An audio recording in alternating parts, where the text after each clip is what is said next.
So, I was at First Look, as you may have recognized from the previous video. And at First Look, I did something I really appreciated doing, because I played the Metro Exodus demo there, and I'd like to talk about it. So welcome to my Metro Exodus review. So, to paint the picture, let me start by saying how I got there. To play the demo, I had to stand in line for 2.5 to 3 hours, which in the end was okay. But during the line was very excruciating. Luckily, there were some cool guys sitting around me and we all kinda enjoyed the game, so we had something to talk about. And of course it was First Look, so there was cool shit all around you anyway. Getting into the game was a little hard for me because it actually crashed the first time I tried to play it, because you have an intro video that you had to play. The intro video would explain the controls basically and kinda what the goal was for the level, and then let you play around, but for me it just turned into black screen and then nothing happened. And then after I'd say about half a minute I decided that maybe that wasn't the new game I was looking forward to, so I asked for some help and they restarted it for me. Now onto the actual review. A disclaimer, this was a 20-minute demo, so it's probably for a reason that they picked this very level for us to play. Also, changes may apply. It's still sort of a beta build. It'll only be out in February. Oh, whoa, what's this? Notices your month. Let us start with the graphics and the sound design, or as they say, the audio and visual. I had to say, I was very impressed. Now, it's easy to impress me because I usually play on a GTX 650, and all of my games look...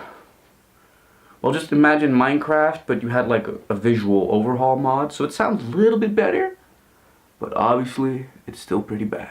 As a quick example, the plank I woke up on, because in the demo you wake up out of the water, was the most detailed and pretty looking thing that I've ever seen in a video game. But like I said, it's easy to impress me, so maybe it was just a plank. I think the new area that Metro Exodus is set in, which is basically everywhere in Moscow, and the fact that it can now have different seasons, really lends itself well to the new graphics. Because even though the previous games I think look pretty great too, there's only so much you can do with dark metro tunnel and snowy, cold, old-ass, broken Moscow. So I think that's very good for the new graphics. As for the sound design, I didn't really notice anything special. I didn't get the idea I was playing a new Battlefield 1 considering sound design. I think that was a really good game in sound design, so it's an example. But I didn't really have anything negative to note on it, so I guess that's a good thing. It properly immersed me into the world as it should, so sound design was okay. One thing I do have to note about the graphics: there was a shit ton of motion blur, and I'm assuming you can turn that off when the game is fully out.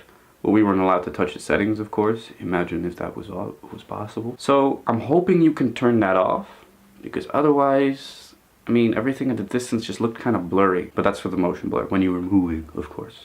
The next thing to talk about was the general gameplay.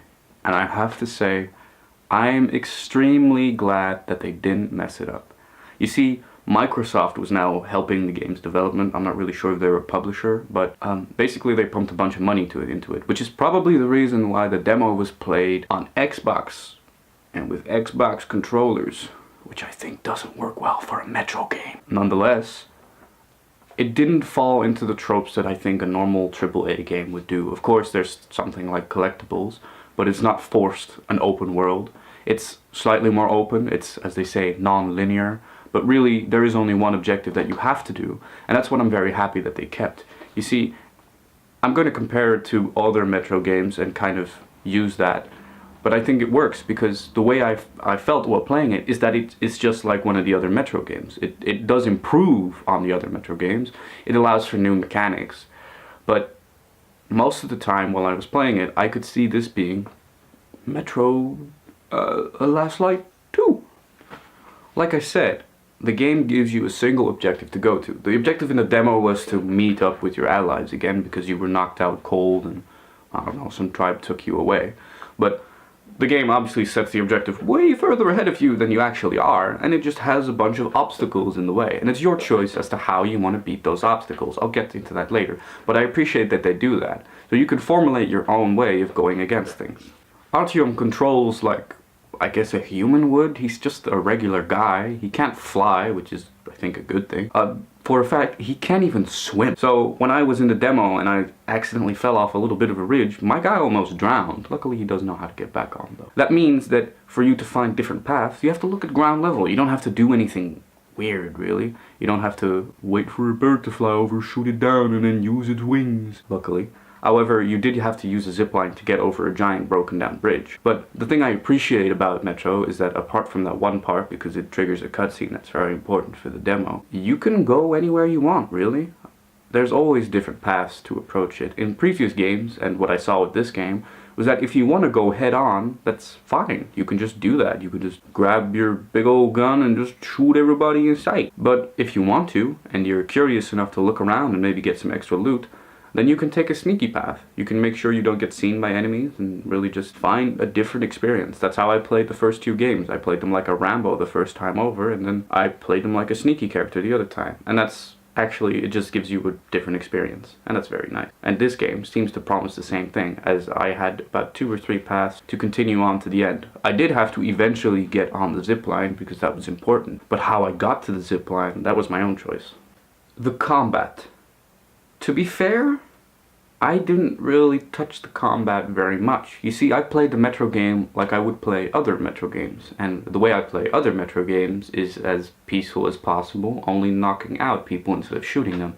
So in fact, I played the entire demo without shooting a single person, without shooting a single creature, which was a little unfortunate because in the beginning they show you a guy who's getting mauled by a wolf, and I just kind of let it happen. Live and let get viciously murdered, I say. One quick note. I'm not sure how important people think this is, but it didn't seem to be very easy to, for example, go out of bounds. I've tried jumping over a few things that you obviously weren't supposed to, and the game didn't leave a chance for me to do that. I had to stay inside the game world as is intended, which I think is a nice thing, because accidentally jumping through the floor or something might ruin your immersion a little bit. So about that Rambo path that I mentioned. You could go Rambo.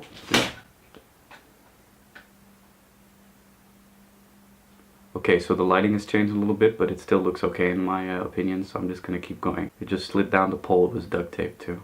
Nice. You could go the Rambo path, but you obviously don't have to. But if you do, keep in mind that Artyom is not a tank. You can't just waltz into the enemy base and expect to just take them all out as some sort of eagle-eyed, super armored villain. You can't do that. He just dies after a while. However, enemies do tend to forget you after a little while. I experienced this in the demo too, because while I was sneaking around trying not to kill anybody, I did knock them out, because knocking them out gives you loot and makes sure they can't see you anymore. I don't think there's a way of them waking up, even if you wait really long. It's considered, like, it's basically just killing them, but it's not really killing them because you're knocking them out, but it has the same effect. I did, however, get spotted at some point, even though your way to get spotted is a little hard. I found that in the other Metro games you were very, very likely to just dodge an enemy as long as you weren't in light.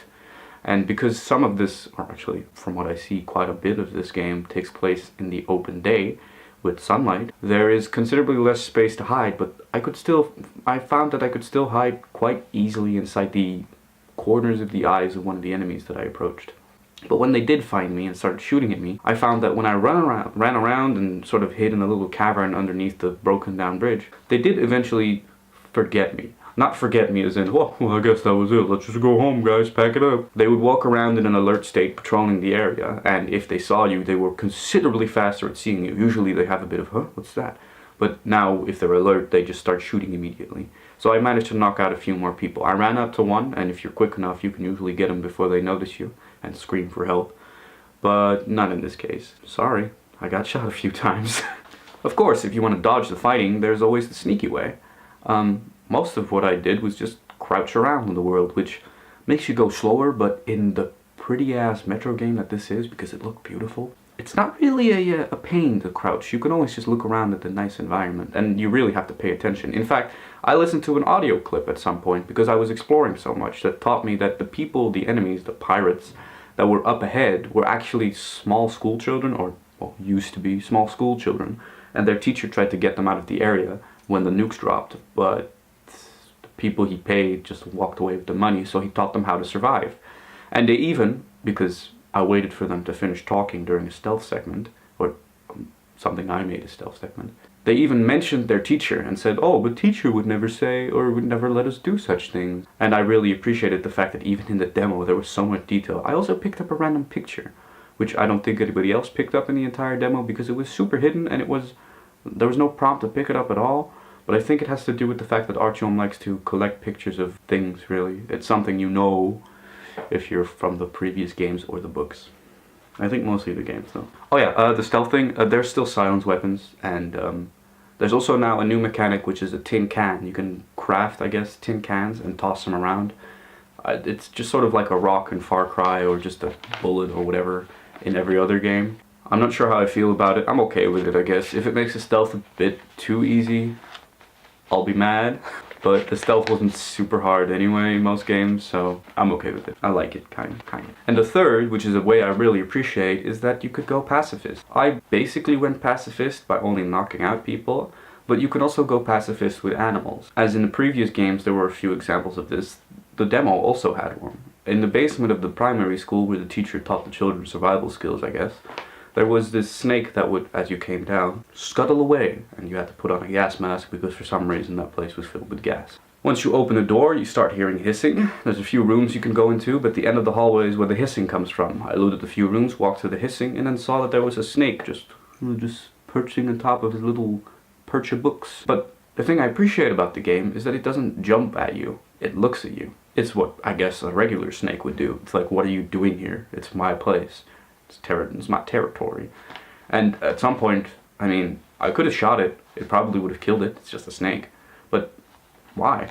I mean, he might have some loot behind him, but I'd have to kill something that wasn't even attacking me.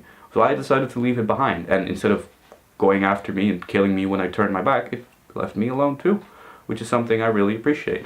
You could probably go around most of the game, although some of the games have forced sections, without killing a single person, without spending a bullet, really. And that's what I really like. TLDR for the combat, enemies use cover, shoot you, you're not a tank, you'll die, and they will forget you after a while. TLDR to stealth, enemies will start screaming for help and enter combat as soon as they see you, although they usually have a bit of a what's that phase right before they see you. So you could run up and melee them before they scream for help. And they do forget you after a little while, so you can, but like I said, not full forget, they'll start patrolling. Oh yeah, and you can throw tin cans. The feeling. Because in the end, the feeling is one of the most important things. It felt great playing Metro Exodus. Fuck you, chair. It really did feel great.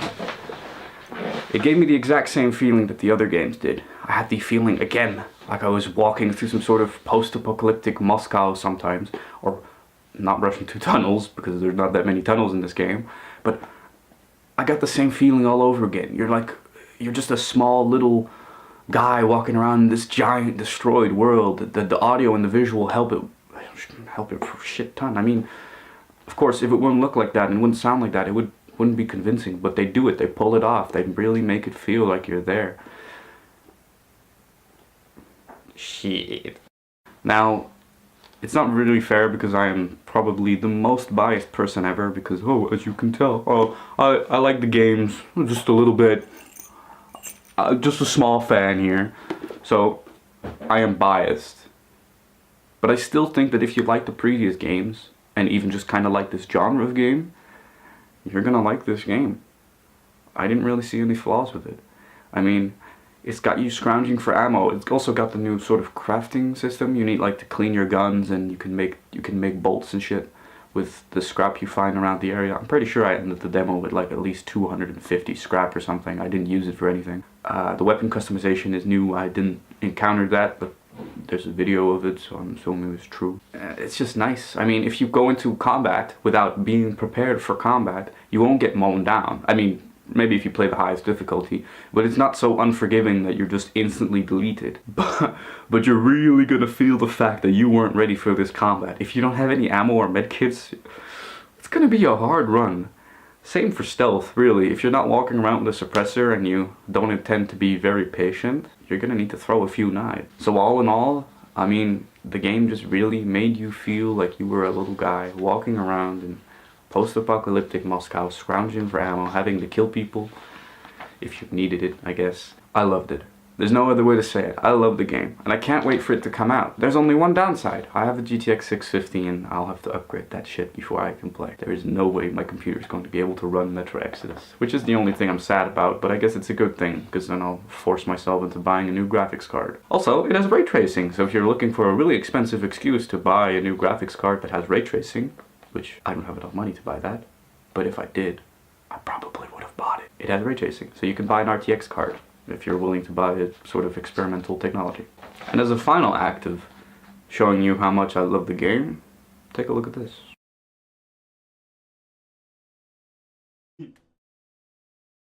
I hope you enjoyed my review of a game that I obviously already love way too much. Do you feel the same? Do you feel different? Or do you feel exactly opposite? Or have you even played the demo yourself in such a way, or just have impressions of the videos that are online? Tell us, me, everyone, in the comments.